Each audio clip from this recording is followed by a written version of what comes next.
Programme बड़ी बात में खुशामदीद। मैं हूं सादुल हसन।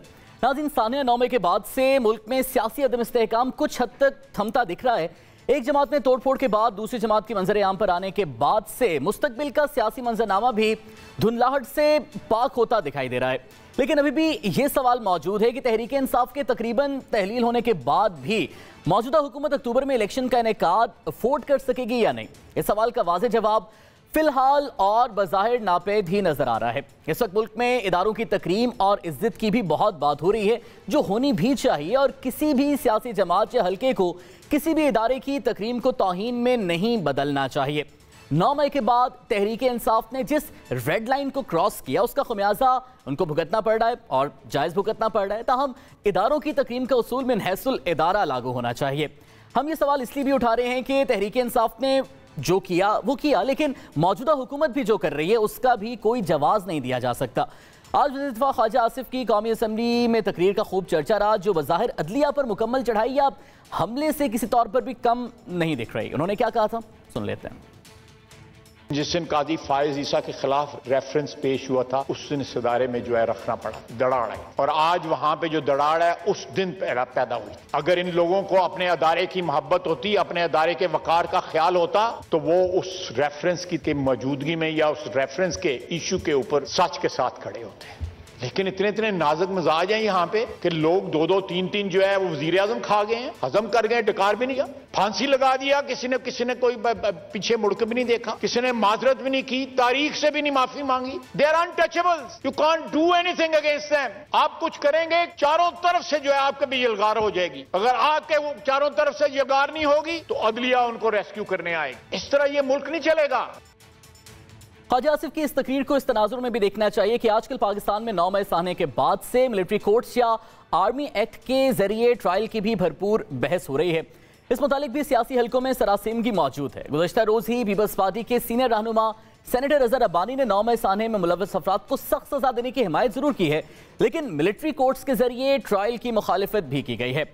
हुकूमत की जानिब से अदलिया से मुहाज़राई सिर्फ ज़बानी हद तक महदूद नहीं है। माजी करीब में हुकूमत की जानिब से लाए जाने वाले कई कवानीन को अदलिया के पर कुतरने से ताबीर भी किया जाता रहा है। आज भी ऐसे ही एक मखसूस कानून से मुतालिक सुप्रीम कोर्ट में आम समाअत हुई, जिसमें बज़ाहिर हुकूमत को बैक फुट पर भी डालने जैसा तासुर मिला है। जब supreme court review and judgement acts के खिलाफ दरखास्तों पर अहम समाअत में चीफ जस्टिस से रिमार्क्स दिए कि नजर सानी के आईनी तकाजे हैं, मगर इसे अपील में नहीं बदला जा सकता। अगर नजर सानी में अपील का हक देना है तो आईनी तरमीम दरकार होगी। नजर सानी केस में सिर्फ नकाइस का जायजा लिया जाता है, नए शवाहिद भी पेश नहीं हो सकते।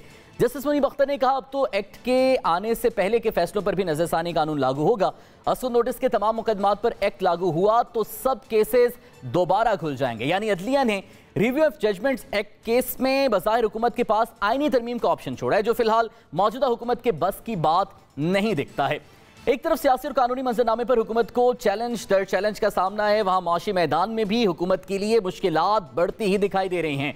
हालिया बजट से मुतालिक वज़ीर आज़म और वज़ीर ख़जाना तो बहुत पुरुमीद थे कि IMF इस बजट को ना सिर्फ तस्लीम करेगा बल्कि इसकी तारीफ भी करेगा, लेकिन इसका उलट ही हुआ है। IMF ने बजट पर संगीन सवालात उठाए हैं। वो चाहे तो किसी भी वक्त कॉल कर सकते हैं। 3 दफा एक वीक में IMF बोर्ड मीटिंग कॉल हो सकती है और होती है। रात हमारी वर्चुअल मीटिंग हुई है। खास तौर पे उनका कंसर्न जो है, उनका area of interest rather is the taxation side. आपको ये पता है वो IMF का हमेशा से थोड़ा सा इम्पोर्टेंस देता है वो पावर सेक्टर। तो पावर सेक्टर पे भी हमसे डिटेल में कुछ चीजें बात करेंगे मजीद, और फिर उसके अलावा FBR की टैक्सेशन मोबिलाइजेशन स्ट्रेटेजी जो है उस पर बात हो। ऑब्जेक्शन की बात इतनी नहीं है जितनी क्लैरिफिकेशन की बातें हैं। बहुत सारी बातें ऑब्जेक्शनेबल उनके लिए नहीं है, वो सिर्फ क्लैरिटी सीख कर रहे। और इन्हीं सवालात और एतराज़ात की बुनियाद पर पाकिस्तान और IMF मुआहिदा खटाई में पड़ सकता है, और ऐसा होने की सूरत में मकौल आलमी इदारे ब्लूमबर्ग पाकिस्तान IMF मुआहिदा ना होने की सूरत में डिफॉल्ट कर जाएगा। इन तमाम उमूर पर बात करेंगे। हमारे साथ मौजूद हैं इस्तेहकाम पाकिस्तान पार्टी के तर्जुमान और रहनुमा खुर्रम रोकड़ी साहब। हमारे साथ मौजूद हैं मुस्लिम लीग नवाज के रहनुमा सेनेटर राना मकबूल साहब, और पाकिस्तान पीपल्स पार्टी के रहनुमा बैरिस्टर आमिर हसन साहब भी हमें ज्वाइन कर चुके हैं। आप तीनों मेहमानों का बहुत शुक्रिया। सर, आपकी इजाज़त से ज़रा मैं राना मकबूल साहब से गुफ्तगू का आगाज़ करना चाहूँगा। राना साहब, ख्वाजा आसिफ साहब की आज तकरीर का पहले तो हवाला देना चाहेंगे जो पार्लियामेंट में की। इदारों की तकरीम पर हम बात कर रहे हैं, और ख़ासतौर पर साने 9 मई के बाद से ये बहस बहुत ज़्यादा जोर पकड़ गई, और इसमें कोई शक नहीं है रियासती मुल्की इदारों की तकरीम हर स्टेक होल्डर पर फ़र्ज़ है। अदलिया भी वैसे ही एक इदारा है। ख्वाजा साहब की जो आज तकरीर थी और जो हमने माजी में भी बयानात हुकूमत की जानिब से देखे हैं क्या ये इस इदारे पर लफ्ज़ी हमले नहीं है, इसकी तकरीम पर सवाल नहीं है? देखें जी, हम एक चीज़ जो है उसमें कुछ असेसमेंट की और एनालिसिस की थोड़ी गलती कर रहे हैं। देखें, ये इदारे से मुतल्लिक बहुत कम है, लेकिन उन 3 ऑनरेबल जज साहबान के बारे में है जो हर केस में बैठते हैं। आप 63A से ऑफ लेट शुरू हो जाएं तो आपको पता जो इंटरप्रिटेशन हुई और जैसे कानून को रीराइट किया गया, पे हर केस में आपको अगर रीमा उमर की वो एनालिसिस याद होगा कि 18 मेन केसेस हुए हैं पिछले 2-3 सालों में, और ये तीनों जज साहबान उसमें तशरीफ रखते थे। आपको पता है तमाम बार्स ने और तमाम पार्टीज ने, सो PTI ने भी एक दफ़ा कहा कि जी आप फुल कोर्ट बेंच बना दें ताकि इसका मसले का एक कंसेंसस के साथ कोई फैसला हो जाए, क्योंकि ये बहुत बड़ा प्रिंसिपल इन्वॉल्व है, लेकिन उस पर नहीं किया गया। इसलिए मैं ये समझता हूँ कि ये 3 ऑनरेबल जज साहबान की वजह से है। बाकियों का क्या कसूर है? वो तो मसलन जो काजी ईसा हैं या सरदार तारिक हैं या और लोग जो इतने सीनियर हैं, उनका तो जिक्र कोई करता ही नहीं है। मसला ये है कि बेसिकली ये एक तरह से चीज़ों को हैंडल ना करने की वजह से हो रहा है, जिस वजह से बहुत ज़्यादा ये डाउट्स पैदा हो रही हैं। जब आप यहाँ पे ये एक 3 जजेस का जब आप जिक्र करते हैं, तो ख्वाजा आसिफ साहब ने आज कहा कि जब जस्टिस काजी फाइज के खिलाफ रेफरेंस लाया गया, उस वक्त अगर बाकी साथी जजेस उनके साथ खड़े होते तो इदारा ज़्यादा मजबूत होता। अब जब वो अपने जजेस के साथ खड़े होते हैं, जस्टिस नकवी साहब के केस में या फिर आपके बाकी जजेस पर इतराज करने हैं केस में, तो फिर आप कहते हैं कि अदलिया सियासी हो गई है, वो एक पार्टी को सपोर्ट करती है। नहीं, देखें, ये केस टू केस देखना होगा। अब जो काजी ईसा वाला मामला वो तो आपके सामने है। ये हमारे लिए अच्छा लगता है कि अपने ही ब्रदर जज की बेगम को तलब किया जाए और कोर्ट में उनको पेश कराया जाए जैसे उन्होंने कोई जुर्म किया है। Case at the very outset, at the face of it नज़र आ रहा था कि ये उस तरह का केस नहीं है। ये एक ह्यूमिलिएशन हुई है एक जज साहब की, तो ये इशू है। जो आप नकवी साहब की बात कर रहे हैं, वो तो कोई इसकी बैकग्राउंड तो आपको पता है कि क्यों हुआ था। एक मेजर जनरल के खिलाफ उन्होंने फैसला लिख दिया था, तो उनकी उन्हें सजा भुगतनी पड़ी, जैसे शौकत सिद्दीकी के साथ हुआ।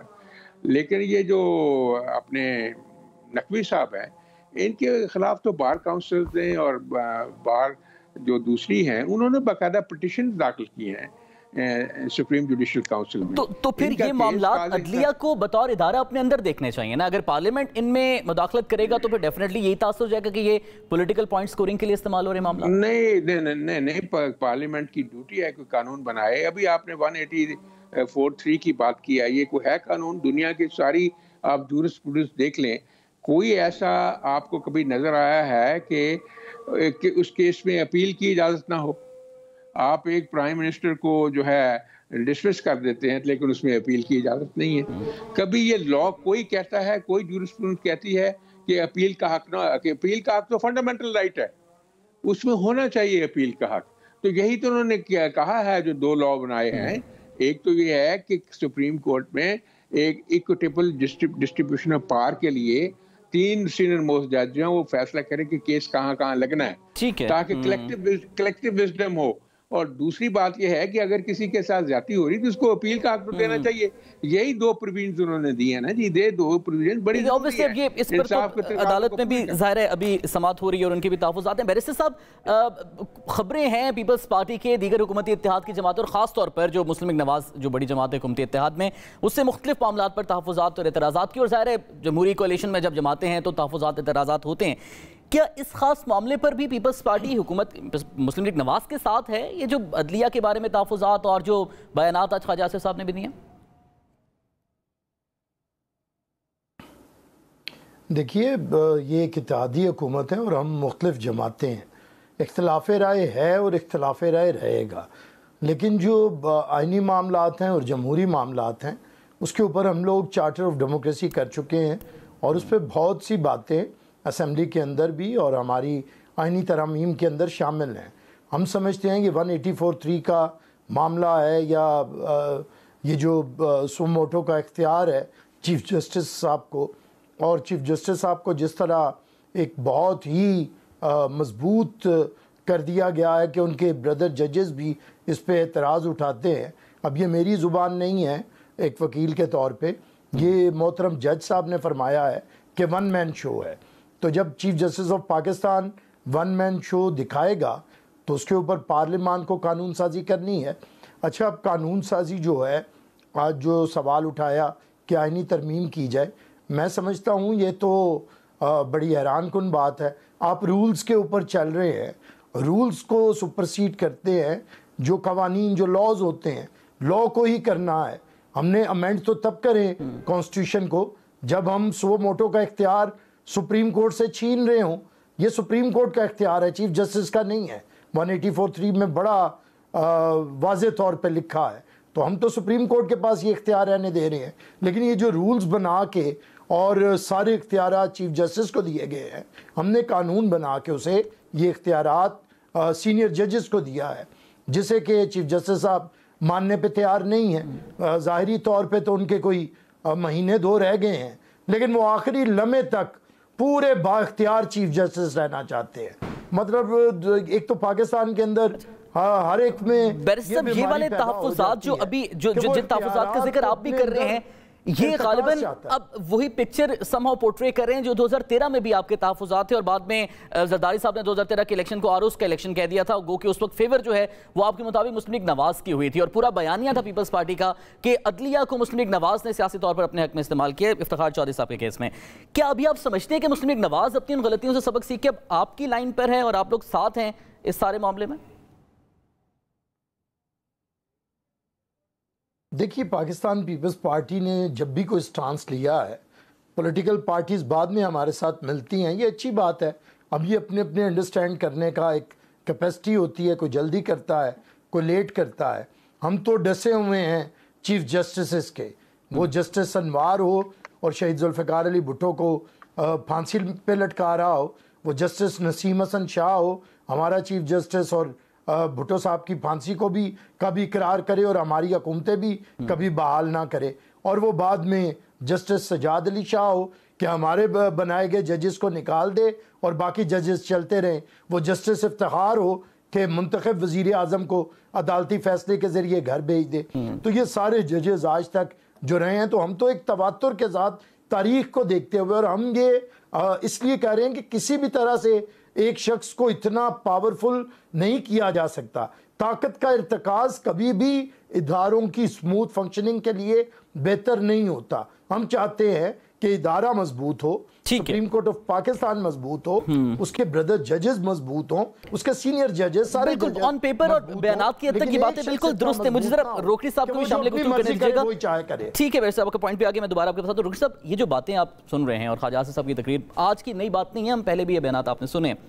क्या ये सिर्फ बयानात की हद तक हैं? क्योंकि अगर पार्लियामेंट के बाहर बैठा कोई बंदा बयान दे तो समझ आती है, अंदर बैठा बंदा जो कानून साजी कर सकता है, जो इनको तब्दील कर सकता है, वो भी सिर्फ बयानात दे रहा है। सियासी पॉइंट स्कोरिंग है या कुछ तब्दीलियां देख रहे हैं? मैं शक नहीं करूंगा। I would take the thing कि लेट्स गिव देम एज कि वो ठीक कह रहे हैं सारी। ठीक है, बात ये है कि जो बेसिक चीज़ है जिस पे ये भाई हमारे भी जो बोल रहे हैं, ये ज़्यादा बेहतर बोलने वाले हैं कि पार्लियामेंट में क्या बहुत ज़्यादा serious debate intake procedure of जजेस पे नहीं होनी चाहिए?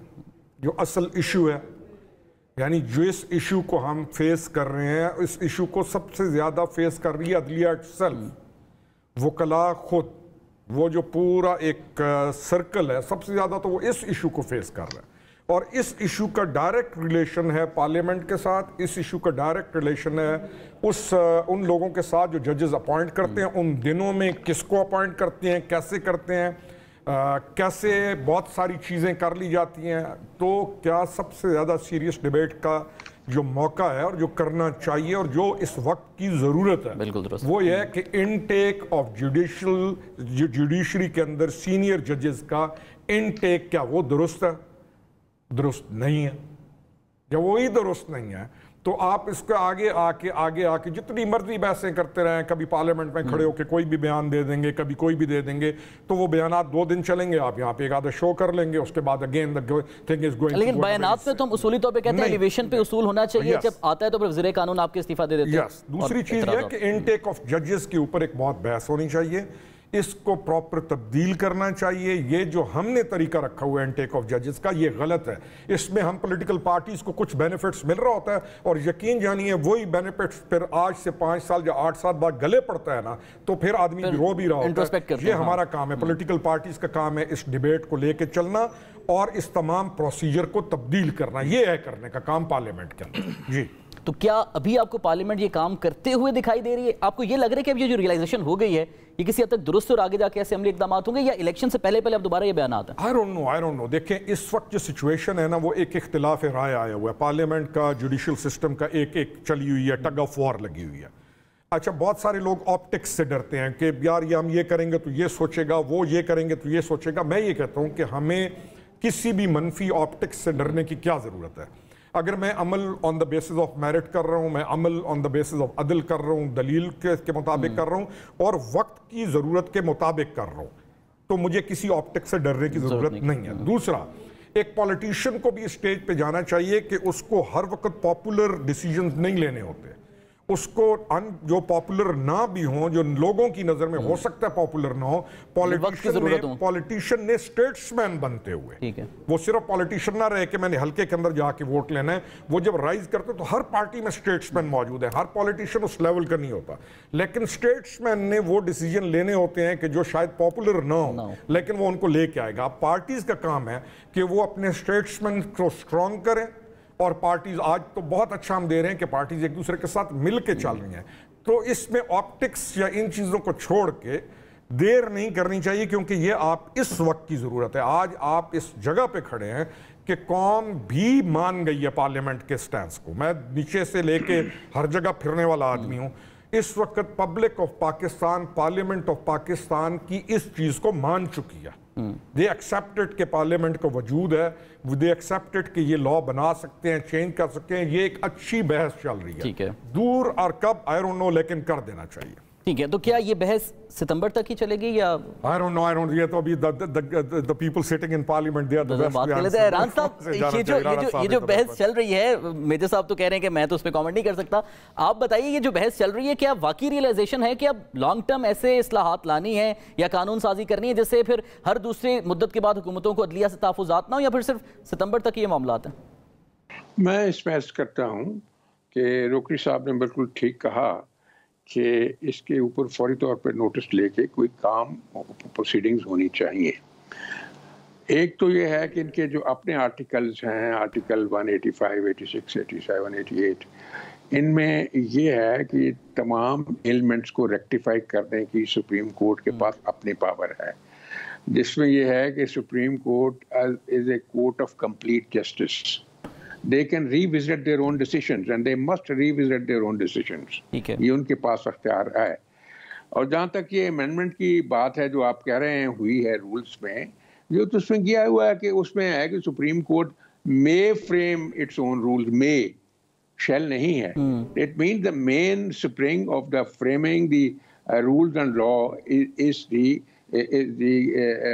National assembly and the senate, the parliament. तो इसमें कोई बात नहीं है और कोई इश्काल नहीं है, कोई शक नहीं है। रोकड़ी साहब ने एक ख्वाहिश का इजहार किया, ये बहुत अच्छी है, बड़ी पॉजिटिव है।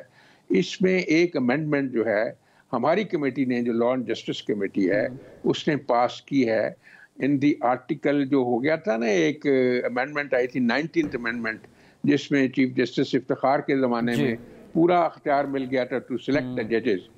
इसमें जो इसका आर्टिकल 175A है उसको अमेंड कर दिया गया है and it will be coming to the parliament, क्योंकि जो असेंबली ने पास कर दिया इसको, हमारी कमेटी ने पास कर दिया है, जो लॉ एंड जस्टिस कमेटी, उसमें ये है कि इसके लिए टोटल जो फ्रेमवर्क है ऑफ सिलेक्शन ऑफ जजेस को चेंज किया गया है और इसको रैशनलाइज किया गया है और इसको एक कंसेंसस की सूरत दी गई है और इसमें बहुत सारे लोगों की पार्टिसिपेशन रखी गई है।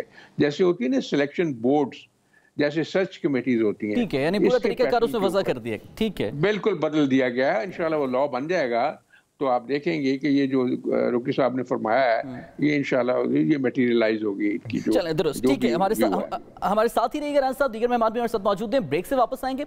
इलेक्शंस के हवाले से भी कुछ बातें चल रही हैं, हुकूमत से सवाल पूछा जाता है, इत्तेहादी जमातों के बयानात कुछ खास मिलते हुए नजर नहीं आते एक पेज पर। इलेक्शन की तारीख के हवाले से भी होंगे नहीं होंगे, क्या मामला चल रहे हैं, ब्रेक के बाद बात करेंगे।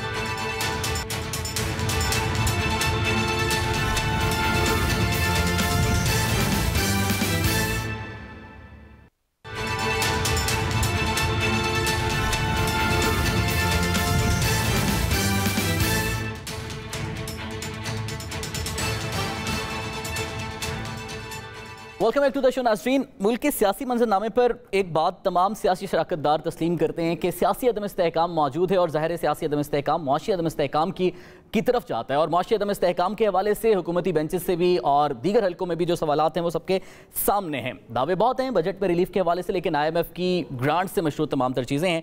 और इस बात में भी इत्तेफाक है कि इंतखाबात fresh free and fair elections एक फ्रेश मैंडेट के साथ आने वाली हुकूमत इन जो सियासी और माशी अदम इस्तेहकाम है इसको हल कर सकती है।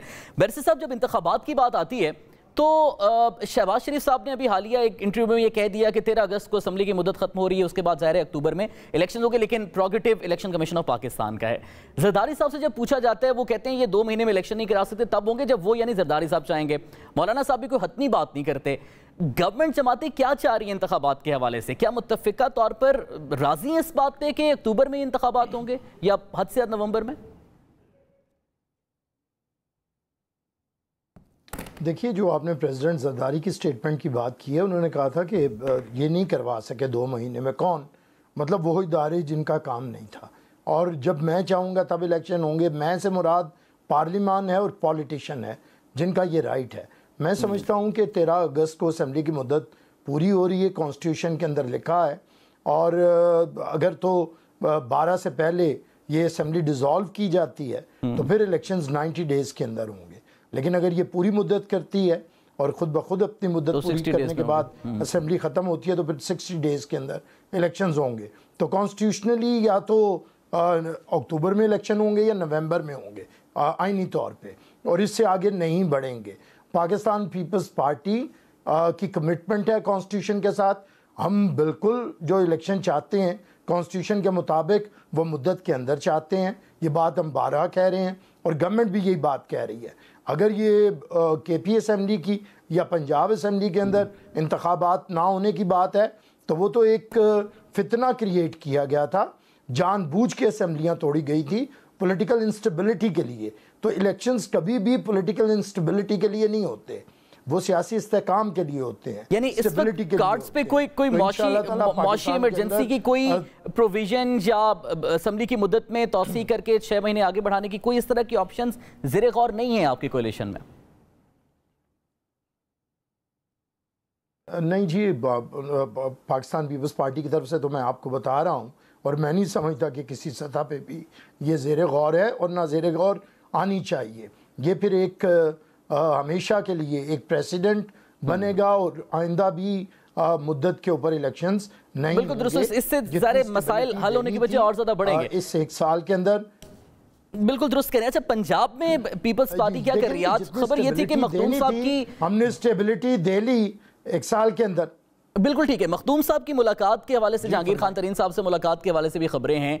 क्या अब IPP की हिमायत पीपल्स पार्टी लेने की कोशिश कर रही है? क्योंकि पहले एक तासुर ये नून लीग तो कह चुकी है कि वो IPP के साथ चलने को तैयार हैं, जहांगीर तरीन साहब के साथ अच्छा वर्किंग रिलेशनशिप है। पीपल्स पार्टी भी ऐसा कोई रिलेशनशिप बनाना चाह रही है इंतखाबी? देखिए, अभी किसी भी मखसूस सियासी जमात के बारे में नहीं कहा जा सकता, लेकिन बहरहाल पॉलिटिकल पार्टीज़ के दरवाजे पॉलिटिकल लोगों के लिए खुले रहते हैं। इवन अपनी मुखालिफ सियासी जमातों से भी आप एक दूसरे के ख़िलाफ़ भी इलेक्शन लड़े तो आफ्टर इलेक्शंस आपको दरवाजे खोलने पड़ते हैं, पार्लियामान में आपको इकट्ठा बैठना पड़ता है। तो हमारे दरवाजे तमाम पॉलिटिकल फोर्सेस के लिए खुले हैं, और फिर किससे अलाइंस होना है, किससे सीट एडजस्टमेंट होनी है, वो तो आपके नज़रियात का और जो मखसूस इलाके होते हैं उसकी पॉलिटिक्स को देख के किया जाता है। ठीक है, अभी बहरहाल हमने कोई जरा रोकड़ी साहब से इस पे बात करें। रोकड़ी साहब, आपके जो सियासी दरवाजे अभी तो उनका भी बिल्कुल आगाज है, जब वो पार्टी आगे चलेगी तो आ जा रहा है उसमें, क्योंकि चौधरी सरवर साहब का एक बयान था जिसने आपकी पार्टी की तश्कील पर सवाल उठा दिए थे कि शायद नवाज शरीफ साहब की ईमा पर बनी है। फिर जो नून लीग के हुकूमती अहदेदार हैं उनके बयानात से लगा कि शायद आप कोई कोalition की तरफ या सीट एडजस्टमेंट की तरफ जा रहे हैं। कोई इत्तेहाद कर रहे हैं, कोई एडजस्टमेंट हो रही है? नहीं, देखें, एडजस्टमेंट जो है उसका टाइम है ही नहीं। एडजस्टमेंट का टाइम आता है बाद में। क्या कोई सोच सकता था कि पीपीपी और नून इकट्ठे बैठेंगे? नहीं सोचते। तो फॉर अ ग्रेटर कॉज और अ बेटर कॉज, मैं कंसिडर करता हूं फॉर अ ग्रेटर कॉज और अच्छी कॉज के लिए ये लोग इकट्ठे बैठ गए। फिर क्या पीटीआई के साथ दूसरे लोग बैठे कि नहीं बैठे? दे थॉट कि they are doing it for a good cause, वो बैठ गए। उन्होंने एक टाइम आया, उन्हें समझ आई, उन्होंने छोड़ दिया। तो अभी ये टाइम ही नहीं है कि हम कहें कि क्या होगा या क्या नहीं। इलेक्शंस 2 महीने 2-3 महीने, नहीं, मैं उस पर भी आता हूँ। लेकिन मेरे जैसे बंदे के लिए, मैं तो उस पॉलिटिक्स को कंसिडर करता हूं कि चाहे पीपीपी है, चाहे नून लीग है, चाहे मौलाना फजल रहमान खान की पार्टी है, rest of the party Balochistan की, हम बैठे हैं एक दूसरे के साथ। हक और बातिल की जो डिवीजन है इसको खत्म करें। हक और बातिल की डिवीजन का हम रिजल्ट भुगत चुके हैं और भुगत रहे हैं। सियासी वजूद तस्लीम करें और वो पोलराइजेशन जिसका इवल इफेक्ट्स आज हम सब पे हैं, तो वो हम सारे भुगत रहे हैं। एक तो ये मेरा अपना पर्सनल व्यू, और same is going to be the view of our party, क्योंकि हमारा ये एक जो मजमूई तौर पे हमारा मौकफ है वही है। अब हम आते हैं इलेक्शन की तरफ। चौधरी सरवर साहब की खैर है, छोड़ दें उनको, चौधरी सरवर साहब को कोशिश करते हैं कि किसी तरीके से कहीं दाएं बाएं फिर को गवर्नरी का टाइटल कहीं से ढूंढ के दे दें, ये अपनी पार्टी में शामिल कर लें, वो भी रास्ता है। नहीं, नून ने दे दिया था, पीटीआई ने दे दिया, लेकिन he should be happy that he has joined Chaudhry Shujaat Hussain. Chaudhry Shujaat Hussain क्योंकि वफादार आदमी है, तो चौधरी शुजात हुसैन उनको संभाल लेंगे। चौधरी सरवर की बातों को लेट्स इग्नोर। अब हम आते हैं इलेक्शन की तरफ। इलेक्शन होना चाहिए नहीं होना चाहिए, ये एक अलग बहस है। लेट्स थिंक कि हमारी सिचुएशन है क्या। मैं कई दफा कहता हूं कि पीडीएम ने हिम्मत की, पीटीआई का जलता हुआ टायर अपने गले में डाल दिया। देखें, पीटीआई के टाइम में जितने भी बाय इलेक्शंस हुए जो उस वक्त हो रहे थे इलेक्शन, सारे ये लोग जीत रहे थे। हमारी कौम का मजमूई रवैया क्या है कि हम उस वक्त गालियां निकाल रहे होते हैं, जो गवर्नमेंट होती है उसको भरपूर गालियां निकाल रहे होते हैं। जैसे ही वो जाए और कोई रोना धोना शुरू कर दे, हम उसको मजलूम करार दे के जो नए आते हैं हमारी गालियों का रुख उसकी तरफ हो जाता है। ये हमारा मजबूरी रवैया, और इसमें हमारा भी कसूर है पॉलिटिशियंस का कि हमने उसको रवैये को प्रोवोक किया। ठीक है। अब जब ये आ गई गवर्नमेंट, तो इनके ऊपर तो सारा भार जो पिछली गवर्नमेंट का वो पड़ गया। इन्होंने भार उठाया भी सही। अब जब ये भार खत्म करते हैं तो इनका कसूर तो बताएं। यानी कसूर को है सारा, यानी एक आदमी एक दिन में होता है शैतान, और जैसे ही उसके साथ कोई मसला हो जाए तो अगले दिन वो आ जाता है फरिश्ते के रूप में। मैं ये कहता हूं कि आप इलेक्शन इस वक्त अफोर्ड नहीं कर सकते। आप ये जो इस टाइम के ऊपर इलेक्शन अफोर्ड नहीं कर सकते। करेंगे तो जो भी गवर्नमेंट आएगी वो अगेन क्राइसिस का शिकार होगी। ये मेरा पॉइंट ऑफ व्यू है। मुआशी मामलात की वजह से, जस्ट नॉट मुआशी, आपका इखलाकी, मुआशी, इज्तमाई, कौम का बिहेवियर तमाम इतना डिस्टर्ब हो चुका है कि असूल का ही नहीं पता कौम को। तराजू है कोई नहीं, नौजवान बच्चे हैं उनको ना अपने कैरियर का पता है, माँ बाप गाफिल हुए हैं। अब गवर्नमेंट या पॉलिटिशियंस, इन्होंने बाप का किरदार भी अदा करना है, माँ का भी करना है, और रियासत में रियासत बन के दिखाना है। अब जब रियासत ना बने तो रियासत तो यही लोग बनाएंगे ना। अगर हमें मौका मिला हम रियासत के अंदर शामिल होंगे। दूसरा पॉइंट ये है कि आप आज इलेक्शन करा देते हैं, नया क्योस आप डेवलप कर देते हैं। नहीं, आपको करना यह चाहिए कि इलेक्शन, मैं नहीं कह रहा हूं कि 4 साल डिले करें, व्हाटएवर, ये मेरा अपना पॉइंट है कि इस सिचुएशन के ऊपर मैं अपना पॉलिटिकल व्यू देता हूं कि आप 8 महीने, 6 महीने, 7 महीने एक नया इंटर्म सेटअप लाएं, और इंटर्म सेटअप में यानी कि ये जान बचाएं अपनी, ये जो बैठे हुए हैं ये न्यूट्रल हो जाएं, ये अपने हलकों के अंदर जा पे फिरें, और नया इंटर्म सेटअप ये तमाम इंश्योर करें कि वो इतना नीट, क्लीन और प्रॉपर हो कि एक दफा सारों को सुकून मिल जाए। क्या हमें नहीं पता चल जाएगा इंटर्म सेटअप? लेकिन वो इंटरिम सेटअप क्या उसके पास ये मैंडेट होगा कि वो आलमी मुआहदे जिस तरह से IMF की ग्रांट आपने उसके अगले प्रोग्राम में जाना है वो कर सकेगा? सर, आलमी इन्वेस्टर्स का एतमाद उस पे बहाल होगा नहीं होगा। ये आलमी मुआहदा और IMF आपकी जान छोड़ जाए, मैं वो बाकिर रजा से जान छुड़वा ले IMF को, आपसे बैठ के एक इंक्वायरी कर लें कि आज भी वो आपके साथ क्या कर रहे हैं यहाँ से बैठ के। IMF का मैं किसी दिन फिर इस टॉपिक को लाएंगे। आपको जाना चाहिए जो आप नए कॉरिडोर की तरफ जा रहे हैं, निहायत प्रिसीजन के साथ आपको चाइना, रशिया, उन कॉन्सेप्ट्स के ऊपर जाना चाहिए। IMF आपको नहीं छोड़ेगा क्योंकि उसमें हमारे भी बहुत सारे कसूर हैं।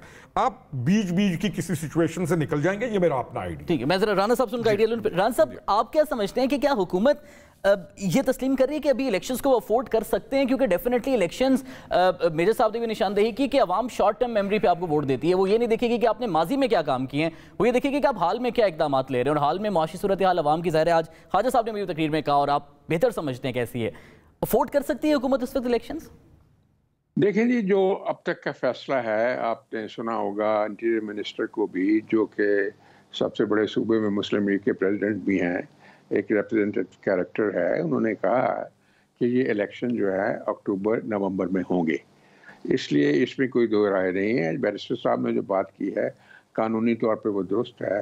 ये जो अपना रोकड़ी साहब का व्यू पॉइंट है, ये अपनी जगह पे इसका वेटेज है, लेकिन इसको ना तो हम आइन को अमेंड कर सकते हैं, जो इंटरिम स्ट्रक्चर की बात की जा रही है, हो ही नहीं सकता कानूनी तौर पे वो इंटरिम स्ट्रक्चर जिसकी ये बात कर रहे हैं। ये इंटरिम स्ट्रक्चर जो है ना 3 महीने का, इसमें कानून ये है कि 3 महीने जब तक नई गवर्नमेंट लॉन्च ना हो ना आए तब तक ये इंटरिम स्ट्रक्चर चलता है।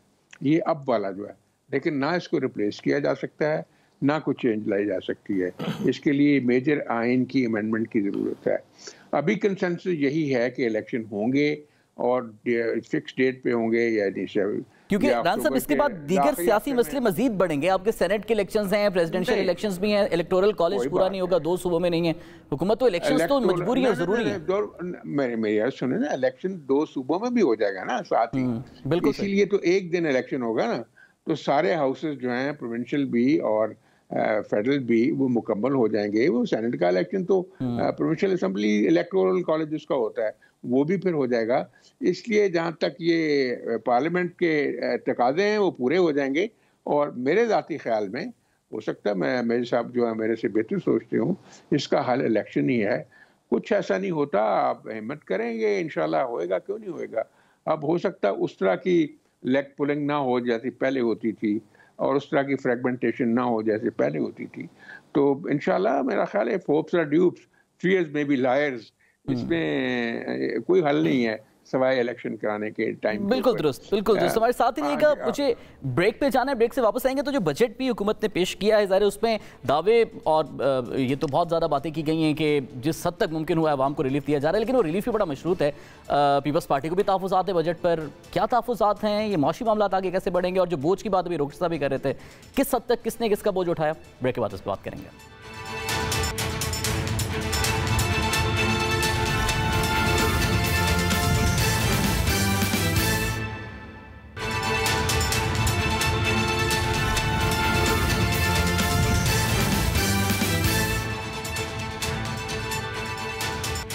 Welcome back to the show नाज़रीन। बैरिस्टर आमिर साहब, आज खबर यही है कि बिलावल भुट्टो साहब को भी उन्होंने भी कोई इजलास बुलाया, कोई तहफ़्फ़ुज़ात का इज़हार किया जा रहा है पीपल्स पार्टी की जानिब से, खास तौर पर बजट के हवाले से। तस्सीह भी कीजिएगा, क्या तहफ़्फ़ुज़ात हैं पीपल्स पार्टी को ये जो बजट पेश किया गया?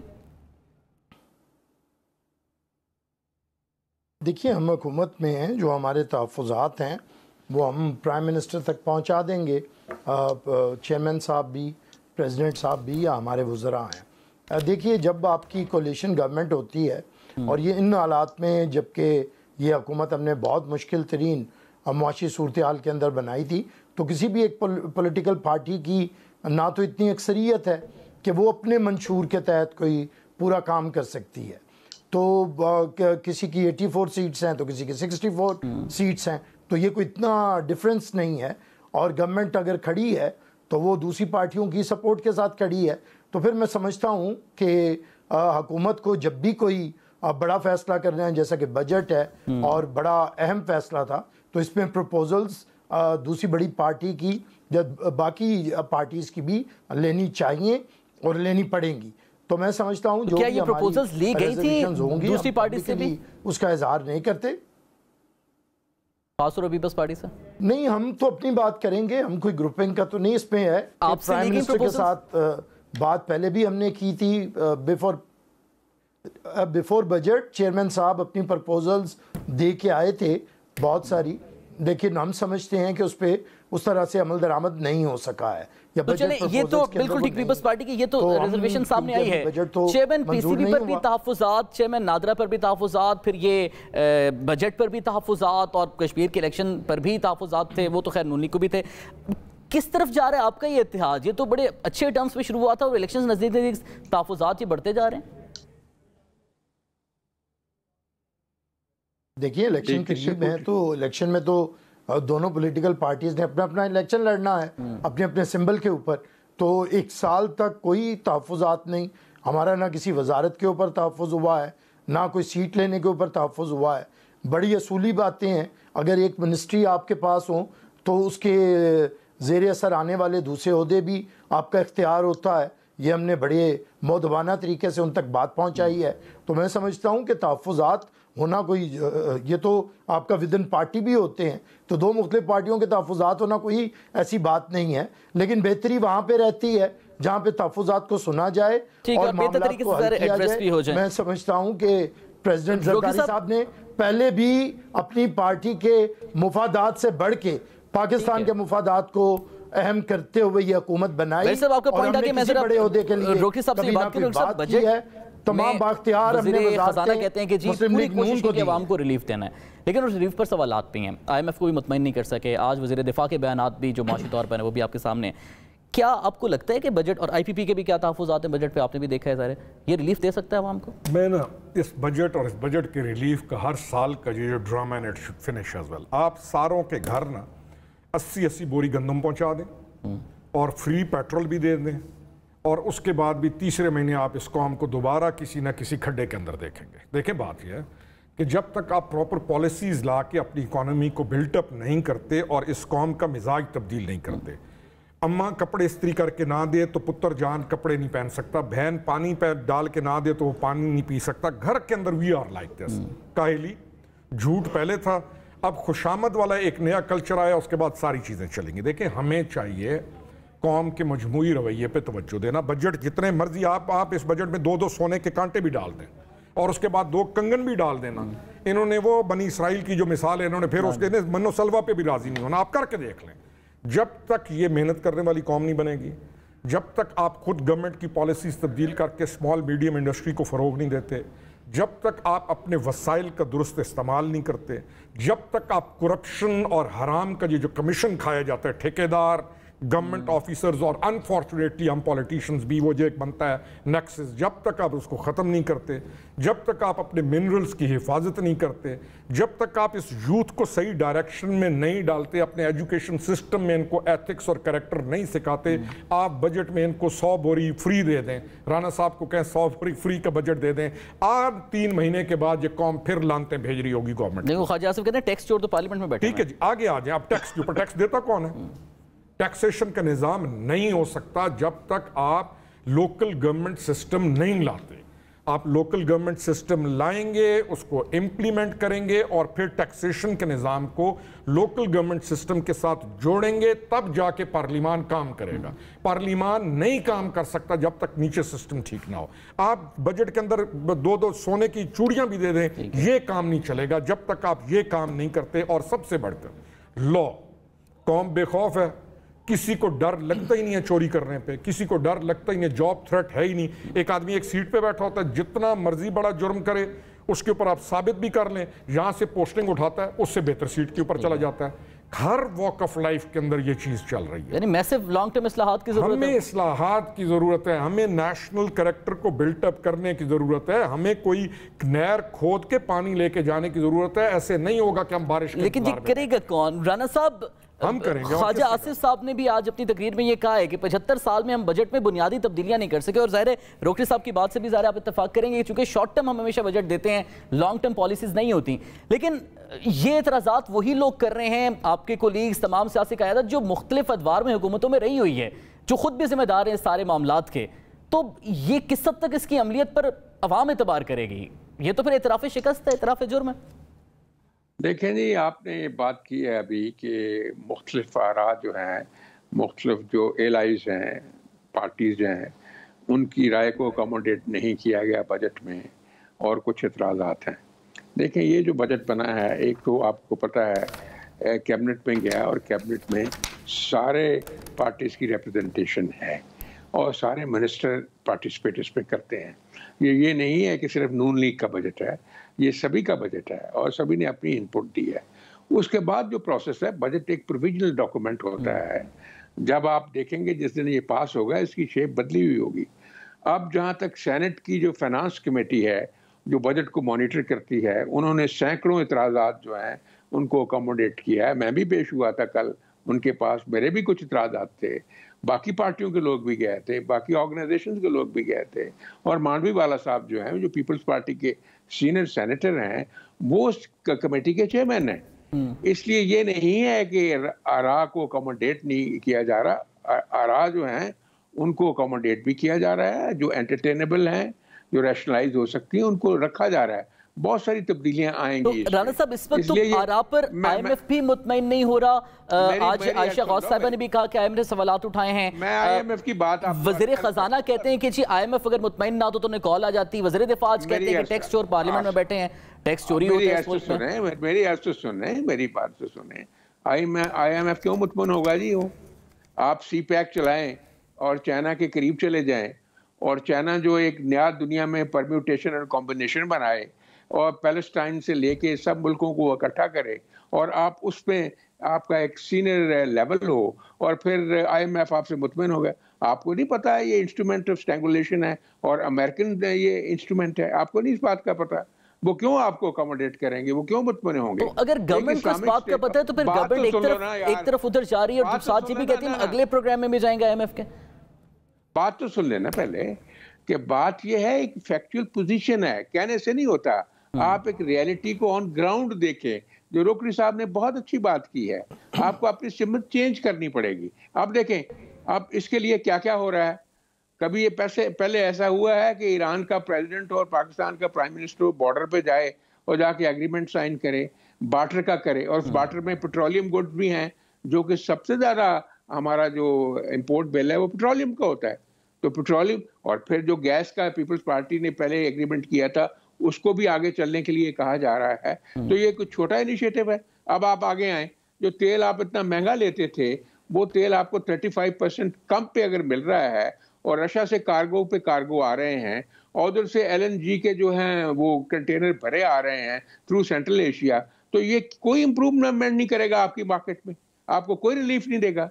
ये सारे स्टेप्स जो लिए जा रहे हैं जिसको मैग्नीफाई किया जाएगा बाद में, आपकी जो है मार्केट की पोजीशन और परचेसिंग पावर में फर्क आएगा, और आपका जो डॉलर जो आपके सर पे सवार है, अब आपको पता है रशियन तेल के लिए चाइनीज करेंसी में पेमेंट की गई है। ये कोई रेवोल्यूशनरी चेंज है, कोई छोटी चेंज है? ये हम इन सब चीजों को मद्देनजर रखना चाहिए, और 4-6 महीने में इनके असरात आपको नजर आएंगे और बहुत बेहतर तरीके से नजर आएंगे। और आपका जो दुख है ना इतना ज्यादा ये महंगाई का, और ये वो भी कम होता जाएगा वक्त के साथ। और जल्दी आपका भी दुख होगा ना, हम सबका दुख है महंगाई का, ये रोकड़ी साहब का भी है, सभी का है, सभी का। यही तो मैं कह रहा हूँ ना कि सबका दुख जो है ना वो खत्म हो जाएगा। लेकिन जो मेरे मीडिया वाले दोस्त जो हैं वो जरा थोड़े से खुश होते हैं कि थोड़ी कमोशन हो, थोड़ी खुश तो राना साहब बिल्कुल नहीं होते। दस्तों गिरेबां हो जाएं और फिर लुत्फ आए। नहीं कोई नहीं। देखिए राना साहब, अभी तो बड़े दोस्ताना माहौल में आपने रोकड़ी साहब की बात से इत्तेफाक किया, रोकड़ी साहब ने बैरिस्टर साहब की बात से इत्तेफाक किया, एक बड़ा जमहूरी तर्ज-ए-अमल हमने यहाँ पर भी देखा, और आई होप कि ये आइंदा सियासी मंजरनामे पर भी नजर आता है, और जो मुआशी इस्तेहकाम के लिए लॉन्ग टर्म पॉलिसीज उन पर अमल दरामद। बहुत बहुत शुक्रिया राना मकबूल साहब, बैरिस्टर आमिर साहब, खुर्रम रोकड़ी साहब, आपका अपने वक्त। नाज़रीन, प्रोग्राम बड़ी बात से इजाजत दीजिए, आपसे दोबारा मुलाकात होगी कल आने के बाद।